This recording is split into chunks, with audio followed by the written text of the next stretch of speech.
you're not going to get everything right away. We should do a big bill over time. But don't let the perfect be the enemy of the good, because the only winner in that scenario is the People's Republic of China. If it substantially moves the ball forward for the American people, I expect that it will have support here in the House of Representatives. I think we got to look at these bills and make sure we get a return. We got to get this our fiscal house in order. Well, this is a chips bill that deals with the shortage of semiconductor chips in the U.S., a competition with China, other countries, and the importance of that. Obviously, it also comes after this story that we brought you earlier. Nancy Pelosi, Speaker Pelosi's husband, buys millions in chip stocks right before a vote on massive chip subsidy. Paul Pelosi purchased 20,000 shares in NVIDIA, one of the world's largest semiconductor companies, on June 17th, according to the Speaker's disclosure report released Thursday. Obviously, Speaker Pelosi would be aware of the timing of this legislation over in the Senate, according to Representative Norman. Well, what about this bill and other things? Let's bring in our panel. Josh Kraushaar, Axios senior political correspondent, syndicated radio host Hugh Hewitt, and former White House press secretary Ari Fleischer. Ari, let's talk big picture. First of all, the importance of doing something like this. There's skeptics up on Capitol Hill, but it seems like it's gaining bipartisan momentum. Yeah, anytime you put the label anti-China on it, it's a great way to pick up support from both parties, and we should be anti-China. But I would prefer to see us be anti-China by getting China to back down on its intellectual property theft and the other actions that China takes that makes them a rogue nation that steals from the West.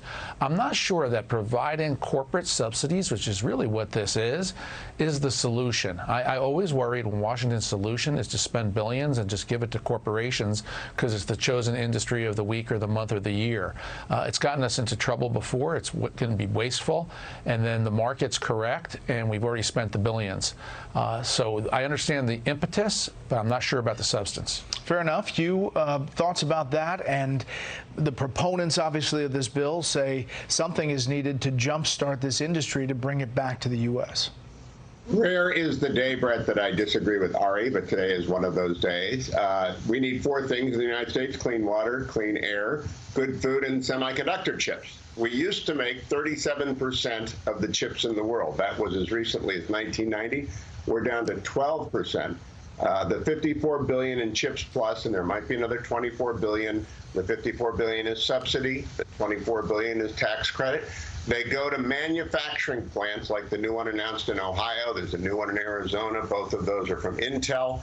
We need to onshore semiconductor production. We need it for national security. So unlike a lot of the infrastructure spend last year, this 54 billion makes a lot of sense to me. As Rick Scott said in the clip leading up, we got to see a return on the investment.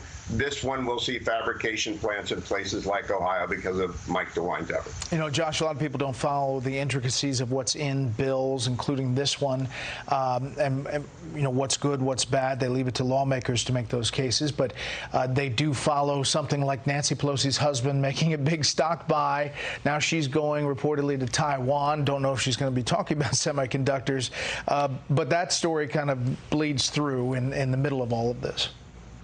Yeah, I mean, anytime you have any perceived conflict of interest, whether it's stock trading or investments, it's going to raise some important questions. But you know, I think the bigger picture, Brett, is that we're actually seeing a little bit of a flurry of bipartisan activity in Congress. If this passes the Senate, and it looks like it'll get a significant number of Republican senators joining with Democrats in passing this legislation, that'll be the second bill in 2 months, including when you include the gun control and mental health funding bill that passed through Congress last month. So even though like the big items that Biden is looking to get, trying to push through climate change legislation, a lot more government spending, that's hit a roadblock because it doesn't have public support.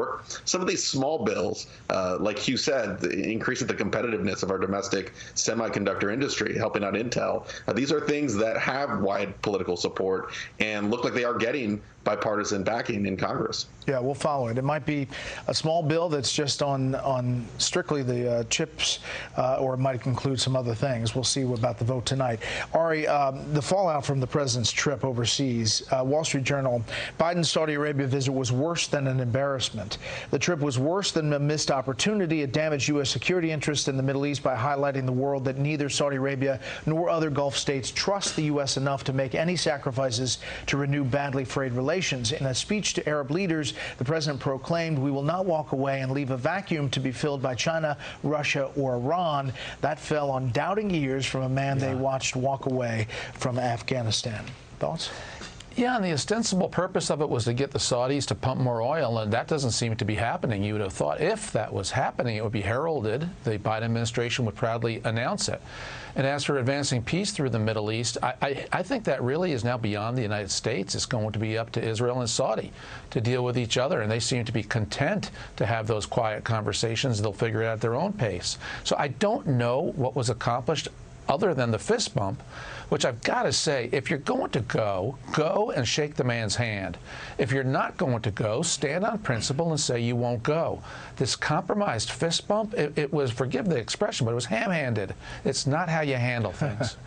All right, I want to turn to politics, Hugh. We are seeing a primary tonight in Maryland where Democrats are pumping money to the Trump-backed gubernatorial candidate. We've seen this a few times. We saw it in Pennsylvania. What about this tactic? And, you know, the Washington Post asked, so will Democrats try to boost Trump in the 2024 primaries, too? Political parties do what's in their best interest. The Democrats in Colorado tried to defeat Joe O'Dea, and Republicans saw through it. I think Kelly Schultz will probably triumph today, despite the Democratic money going into Mr. Cox's campaign. But I must say, if it's transparent, I don't mind. I voted for Bernie Sanders in the Virginia primary because, you know, that was the only race on the ticket in 2020. So I registered as a Democrat and voted for Bernie because he's the real deal Democrat. But this isn't transparent. When it's dark money, as our friend in Rhode Island likes to talk about, Senator Whitehouse doesn't talk about anything except dark money. When Democrats are spending dark money on Republicans, that's not a good thing at all. Yeah. Quickly, Josh, you know, if Democrats are trying to boost the former president, January 6th committee is not helping. No, it's not. But back in Maryland, I mean, Democrats wouldn't be spending that $2 million on behalf of the Trump-endorsed candidate if they didn't think Republicans had a chance of winning the governorship with Kelly Schultz. I mean, that would not be an investment they'd make if they didn't think Maryland was in play. So it shows that this political environment, even with January 6th, even with the Trump baggage on the Republican Party, is still very encouraging for Republicans if they get good candidates to run in these big races. That is always the key. Panel, thanks so much.